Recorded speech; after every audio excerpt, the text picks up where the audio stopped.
Hello everyone, Pallytime here. Welcome back to Heroes of the Storm. If I sound a little different today, it's because I have a new microphone set up and I literally have no idea how it works, and I'm gonna be finicking around with it over the next few episodes. In today's video, we are gonna be playing Anub'arak. He recently underwent a lot of changes. They improved the AI on his beetles, which are spawned by his trait, the Legion of Beetles, and they also improved the response time on his Impale and Burrow charge. And with only these quality of life changes, he has had an increase of, I believe, 6% in his win rate. So he's definitely a character to be reckoned with now. Alright, ladies and gentlemen, we have found ourselves on the Dragonshire map. Now, the face cam is missing yet again. That's something I'm going to bring back once I get ahead of my upload schedule just a little bit. Figuring out this mic is top priority in the meantime, though, so hopefully I sound okay today. We are going to be picking up the Assault Scarab. Beetles deal more damage. Previously, what I was going for at this level range was Regeneration Master, but theoretically, the Beetles could be dealing enough damage to where we don't really need Regeneration Master. I'm not too sure. Basically, I made a video about Anub'arak prior to the patch landing, showing you the state of the game, basically the state of the character, prior to the patch. You Dingleberry Pallytime, I've been watching your vids. Okay. My dad used to call me a Dingleberry when I was a kid, and I thought it was a sign of affection until I grew up and figured out what that word meant. We are going to be focusing on Beetles. Like I was saying, I made a video prior to the patch, so we should be able to draw some conclusions on his quality of life since then. We do have SLI turned on still, so if we see some artifacts, I'm sorry. I do like the squares, though. I feel like the squares are an important part of what makes our videos here on the MF Pallytime channel so damn special. Good Impale here. We can get some extra damage out on Hammer, force him back. I'm sorry, Dave. I probably like you, Dave. I'm sorry. Alright, so my Q ability is Impaling Blades. It's the thing you see shooting these spikes across the screen. If anyone gets hit by these spikes, they will be knocked up into the air, and then you can make all of the pregnancy jokes you want about that character. Those are the rules. That's some pretty good positioning up there, actually. If he wants to engage on this, we can. I'm just a little hesitant to. I'm going to try to just peel for Nazebo here. We have spikes here. Do I want to go in for the kill? I absolutely should not have, but it does allow us to trade 1-for-1 up in the top lane. Sergeant Hammer's still going to get the top shrine. The friendly team losing the bottom shrine as well. So let's make our way back up there really quickly, try to help out with this. Looks like Sergeant Hammer may win this altercation as well. Actually, Nazebo doing a ton of right-click damage up there. Holy crap. Our W ability is Hardened Carapace. It's going to give us a shield. Not that big of a shield. It's not that big of a deal, but it is a shield. And my E ability is what allows me to burrow underground and set up sweet body blocks like this one that Diablo can just instantly negate. Diablo caught in a zombie wall of Nazebo. Let's hit him with some spikes too. And our little hero Beetle coming from the lane in order to deal that damage. Oh my goodness. The AI has improved, ladies and gentlemen.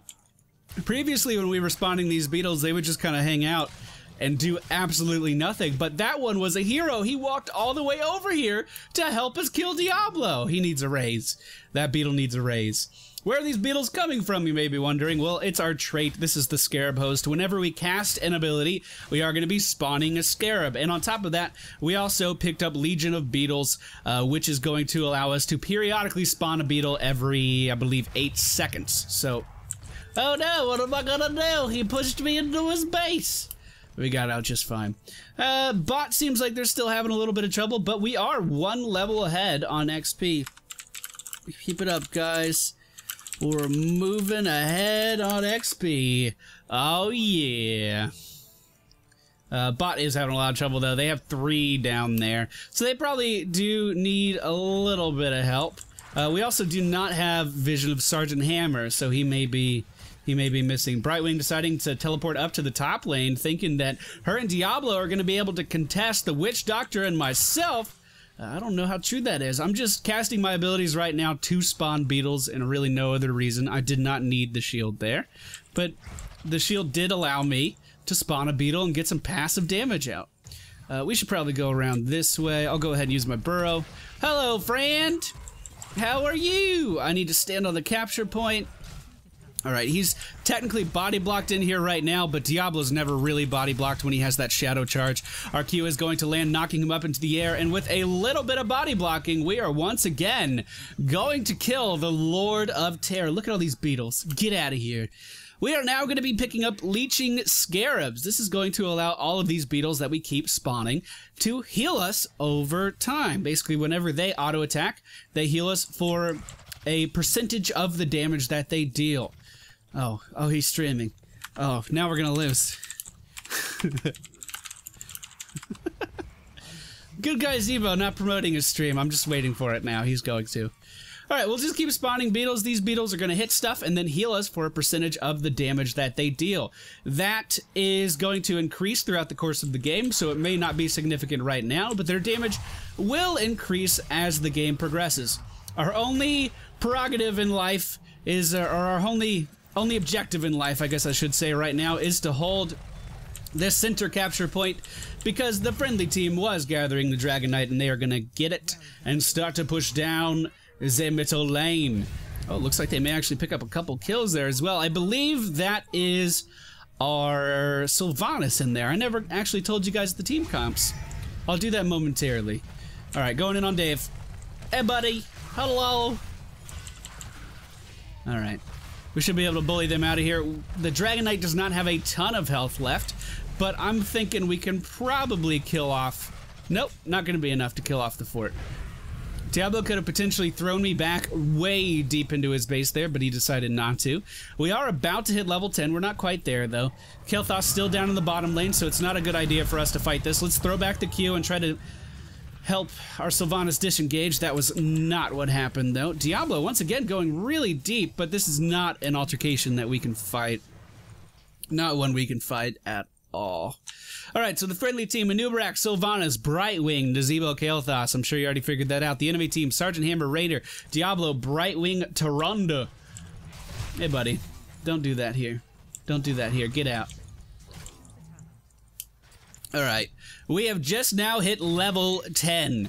In the last video, I believed I used the Locust Swarm heroic ability, which allows us to spawn a ton of insects around us, and then those insects start to hit people and start to heal us, but it's like an AoE. We're going to be going for Web Blast this time, mainly because they have a Sergeant Hammer, and I want to try to nullify that damage in the middle of a team fight. So, what the Web Blast is going to do...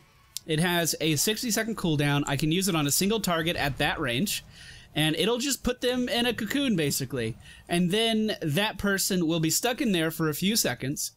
The enemy team can actually break them out of that cocoon if they attack it, but the idea is we're taking them out of the fight. We're making them choose if they want to continue fighting, if they want to fall back, if they want to break their ally out of the cocoon. That's a lot of stuff to think about in the middle of a team fight where we already have the number advantage. So right here, well, first of all, let's just get rid of that Brightwing. I'm gonna walk this way, turn around on Tyrande here. We are being healed from our friendly Brightwing right now, and you can see that fight, we completely took their healer out of it for the entirety of that altercation. Or for the entirety of that start. This could have been a lot worse, trust me. Trust me, it could have been a lot worse. Kael'thas still doing his own thing down in the bottom lane, is picking up the bruisers as this team fight is taking place. Sylvanas needs to be careful. We can do that cocoon again in 30 seconds, so really, really, really, really short cooldown. Nope. I want nothing to do with that. Just going back it on up. Back it on up. I do really like this skin, by the way. This came out a while ago. He has his own, he has new beetles, he has new spell animations, particle effects, I don't know what you want to call them. But one thing I just don't like how his robot wings are still trying to flap. Do not have cocoon, unfortunately. That Sylvanas did get picked up. Hopefully KT can get that temple down in the bottom lane instead of just standing. Okay, Raynor was down there, cool. Alright.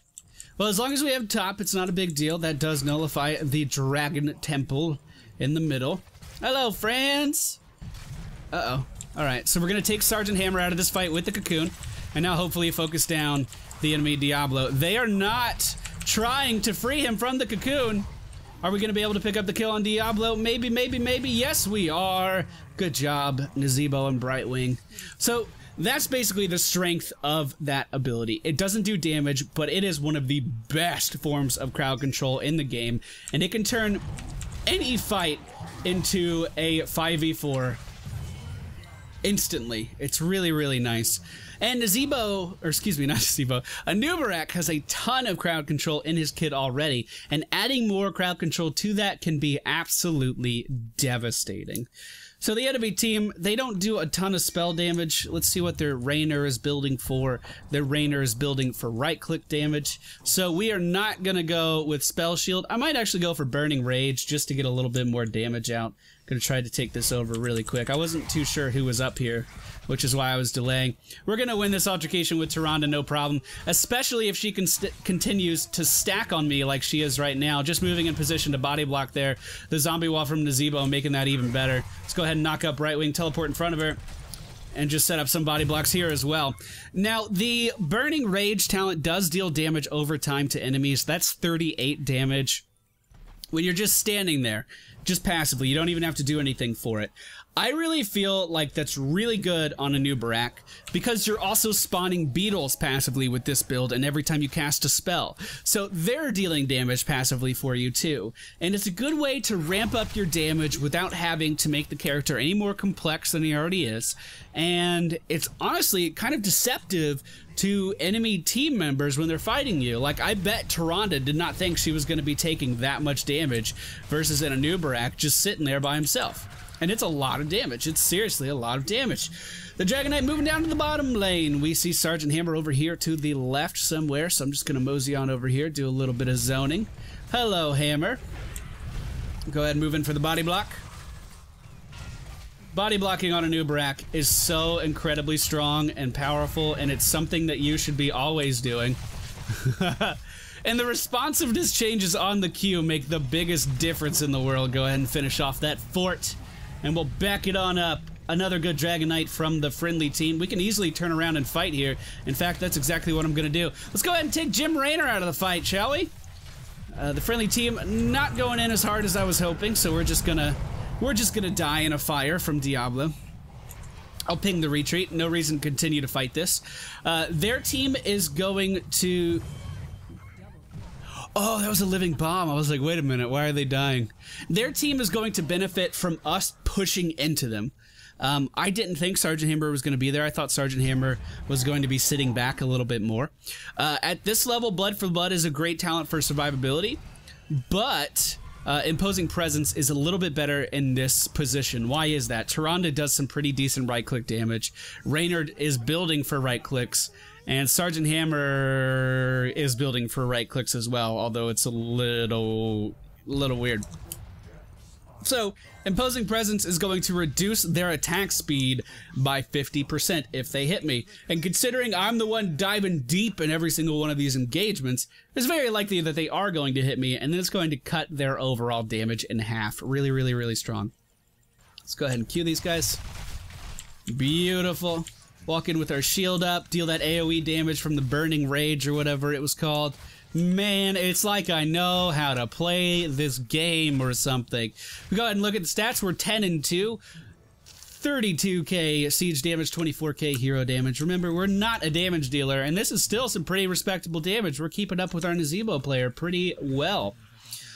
The enemy team gathering up in the middle lane by the looks of things. At least Brightwing and Diablo were. They're going to be forced back here. Let's go ahead and kill some walls, get rid of some of their vision. I'm always in favor of that. Someone pinging for the retreat. I'll make my way up top. And oh no, they're going up top. You know, we could just push. We could just gather bottom and then push in. We don't really have to go for the objective when we're this far ahead. I agree with the Nazebo player here. I think doing some siege damage while they're all top, not really doing anything, is a really strong idea. Tyrande Whisperwind for the enemy team. Excuse me. Tyrande Whisperwind for the enemy team is trying to put up some of defense, but it's not going to be a lot versus a Sylvanas, a Nazebo, and an Anub'arak. We can easily push in here, especially with the help of the mercenary camp, and take this keep down in seconds, and I do mean seconds. The enemy Jim Raynor was vulnerable there from the talents of our Sylvanas. This is starting to look like something we probably don't want to be in anymore, so let's just go ahead and back it on up.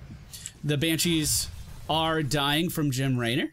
We are getting the top shrine because we pulled them all the way from top to defend bottom. And now the middle Dragon Knight is once again up for grabs. Here we go. Is Kael'thas going to get that? Looks like he is going to have a little trouble with Diablo, but you know what? We can take care of that. He can grab that Dragon Knight, and we can laugh as the Lord of Terror wiggles around in his cocoon. We're going to hit him with RW right as the cocoon ends, which is going to throw him into the air, secure the zombie wall, and then we all laugh and laugh and laugh. Pretty good play by everyone on the friendly team there. Alright, so we are pushing into the base, 30 seconds left on our ultimate. When do we want to use it?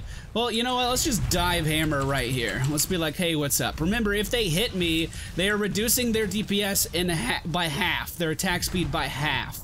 So we can afford to jump in and do that kind of stuff, because honestly, we're pretty safe when we're doing it. The Dragon Knight did manage to kill the middle keep and is now pushing deep into the enemy's base. We are now in core range, everybody. Diablo respawning in 1 second, but my ultimate is going to be ready to go again in 5. Going into body block to Rhonda as she's trying to escape, and that is going to secure yet another kill from the friendly team. Diablo now trying to go for our backline. We are going to cocoon Sergeant Hammer on the far side of the screen, which is going to completely nullify her damage, and now continue to push deep into the enemy's base. That is going to be GG. Anub'arak is incredible now. If you have any desire to play a tank whatsoever, you should play Anub'arak. He is amazing. Thank you all for watching today's video. Hopefully my audio sounded okay. I'm going to be editing this immediately after I stop recording, and we're going to get this video up as soon as possible. Thank you all for watching. Please thumbs up the video and subscribe if you're new, and I'll see you all next time.